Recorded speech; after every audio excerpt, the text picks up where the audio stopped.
Na última segunda-feira, o Senado realizou uma sessão para discutir a respeito da obrigatoriedade de vacinação contra a Covid em crianças, na faixa entre 6 meses e 5 anos de idade. Essa é uma imposição do Ministério da Saúde, pasta comandada por Nízia Trindade, que, como eu já mostrei em outros vídeos aqui do canal, nem formação na área de saúde não tem.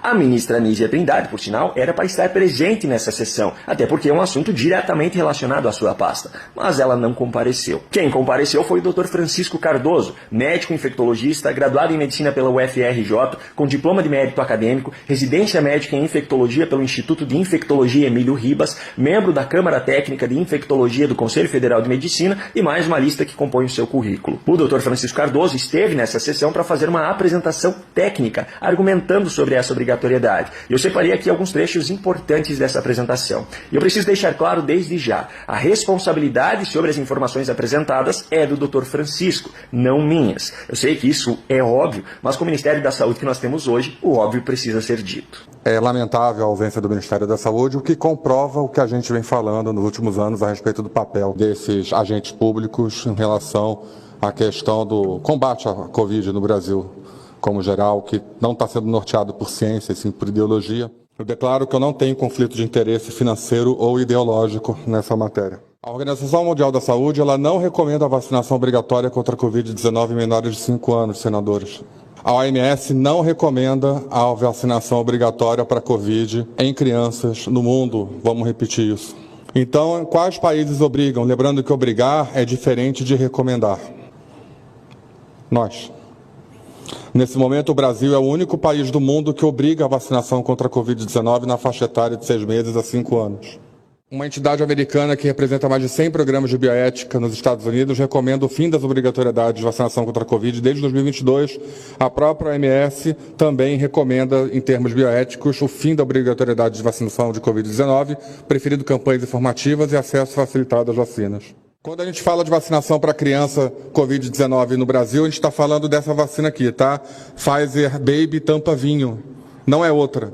As notas do Ministério da Saúde falam em vacinas, falam em estudos, mas é a Pfizer Baby Tampa Vinho. Aqui está a bula dela. Essa vacina ela é feita com a cepa original de Wuhan 2019 para imunização. Ela não é a Pfizer Baby americana Omicron XBB. É uma vacina proscrita nos Estados Unidos e que nós, como terceiro-mundistas, estamos recebendo a descarga da Pfizer aqui no Brasil, porque lá nos Estados Unidos esta vacina está proibida desde setembro de 23. As crianças brasileiras devem ser inferiores às crianças americanas, a julgar pelo critério do Ministério da Saúde. Nós estamos aqui, senadores, nós estamos na cepa JN.1, que representa quase a totalidade dos casos de Covid, que foi responsável pela ondinha nova de Covid que tivemos depois do Carnaval. A cepa da vacina original Pfizer Baby está 3.500 mutações variantes abaixo. Como que uma vacina com uma cepa que já está extinta no planeta vai ser capaz de imunizar alguém? Não existe até hoje nenhum estudo RCT, ensaio clínico randomizado duplo cego, multicêntrico, que demonstre cabalmente que essas vacinas para crianças evitem transmissão, adoecimento, internação hospitalar ou óbito, muito menos quantas doses seriam necessárias para esse fim. Então, lembrando, senhores, vacina Pfizer, Covid-19, desfechos, não impede transmissão, não impede adoecimento, não impede hospitalização, não impede óbito, há efeitos adversos e não se sabe ainda nem o número de doses que seria que ser dado para se chamar de uma vacinação completa. Saiu um estudo recentemente que eu queria falar, que foi da Vaccine, que analisou quase 100 milhões de indivíduos vacinados em relação a efeitos colaterais nos últimos anos. Foram feitas pesquisas em 9 países, um total de quase 250 milhões de doses, a vasta maioria Pfizer. O que esse estudo achou?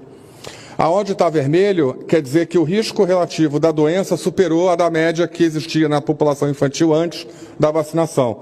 Então o estudo achou que a Pfizer está associada com miocardite, pericardite AstraZeneca, Guillain-Barré, síndromes neurológicas diversas, trombose com a AstraZeneca e a Pfizer, principalmente miocardite, em taxas assustadoras. Essa é a nota técnica que está embasando as políticas de obrigatoriedade de vacina de Covid para crianças no Brasil atualmente, nota técnica 118. Basicamente, ela diz que a vacina foi aprovada pela Anvisa e pela Conitec, o que é verdade. Ela diz que a vacina tem imunogenicidade, a nota técnica diz que a vacina é segura e a nota técnica diz que a vacina previne morte. Quanto à aprovação pela Anvisa, de fato, a Anvisa aprovou em 2022 a versão Baby, a versão infantil da vacina da Pfizer, mas com diversas pendências, principalmente ao fato de ter sido um estudo só, de não ter acompanhamento de longo prazo para acompanhar efeito adverso, dados de segurança insuficientes, risco de miocardite e pericardite pela população, tudo isso está na nota da Anvisa. Mesmo assim, a Anvisa aprovou a vacina, em caráter emergencial e depois definitivo. Não tem nenhum outro fármaco, remédio na história da Anvisa que tenha sido aprovada com tamanha fragilidade como a vacina Pfizer para a Covid. A Conitec, que é o órgão que assessora o SUS para a incorporação de medicamento no âmbito do Sistema Único de Saúde, ela também seguiu o mesmo caminho da Anvisa. Em dezembro de 22, com base em apenas um estudo, com pequeno número de eventos e amplo intervalo de confiança, a avaliação da qualidade global do corpo da evidência com o sistema GRADE foi considerado muito baixo para eficácia, GRADE nota 4, a pior de todas. Nunca na história da Conitec um medicamento foi incorporado com tamanha baixa evidência de eficácia e segurança, mas foi incorporado. Quanto à imunogenicidade, senadores, é aterrorizante. A nota técnica do Ministério da Saúde, ela lista 12 estudos para provar que essa vacina produz anticorpos. 9 estudos estão fora da faixa etária de 6 meses a 5 anos. 4 estudos usam vacinas diversas da Pfizer. Não podem ser usados numa nota técnica, porque eles estão falando da vacina da Pfizer, não estão falando de vacinas como um todo. Você não pode usar laranja para comparar banana. No item de segurança, que a nota técnica afirma que a vacina é segura, eles listam 10 estudos. 7 estudos estão fora da faixa etária, acima de 5 anos. 6 estudos usam a vacina diversa da Pfizer. Não tem na nota técnica nenhuma informação confiável da segurança nessa faixa etária. As justificativas da nota técnica, as figuras que eles usam, não correspondem às referências, em vários casos. Aqui, por exemplo, eles falam de uma referência de síndrome respiratória aguda grave por Covid, mas o boletim que eles citam é um boletim sobre segurança da vacina. Por fim, a nota técnica cita 32 referências, que parecem ter sido escolhidas aleatoriamente, porque 6 não são artigos científicos, 6 falam de Coronavac, 16 foram financiadas integralmente ou parcialmente pela indústria, 7 reconhecem o caráter experimental, mesmo aprovadas, ou limitações técnicas dos estudos para segurança, 10 desses estudos são de nível de relevância muito baixo, nível 4, 6 randomizados possuem período de acompanhamento muito curto, e esse é clássico dos estudos de Covid, eles fazem acompanhamento muito curto. Esses estudos têm que ser acompanhados por meses, às vezes anos, né? Uma revisão sistemática não separou adequadamente os critérios de comparação, nenhum estudo avaliou a imunidade celular pré-vacinação. Ou seja, eu não sei como é que já estava a minha imunidade celular antes de entrar no estudo. E outra, que aí é uma questão até mais política, nota técnica não é norma suficiente para a implementação de uma política pelo Executivo. As notas técnicas, elas apenas embasam a decisão do gestor responsável.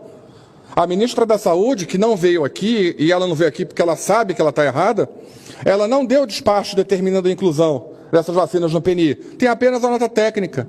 Nota técnica não tem poder legal de incluir uma política no Brasil. A nota técnica ela embasa uma decisão do gestor, ou uma decisão do Senado, ou uma decisão da Câmara dos Deputados, tem a nota técnica assessorando, mas é o gestor que tem que assinar lá o despacho dizendo concordo, implemente-se, não concordo, retorna, não tem isso.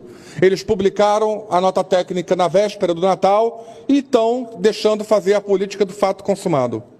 Por tudo que foi exposto, a referida nota técnica 118 não tem o poder de, por si só, determinar a obrigatoriedade e é cientificamente inadequada, sendo uma nota inservível aos fins ao qual se destina.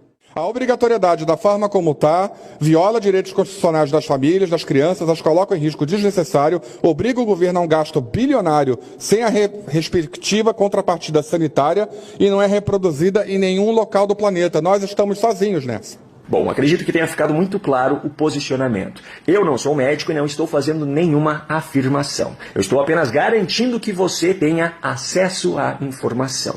Ponto.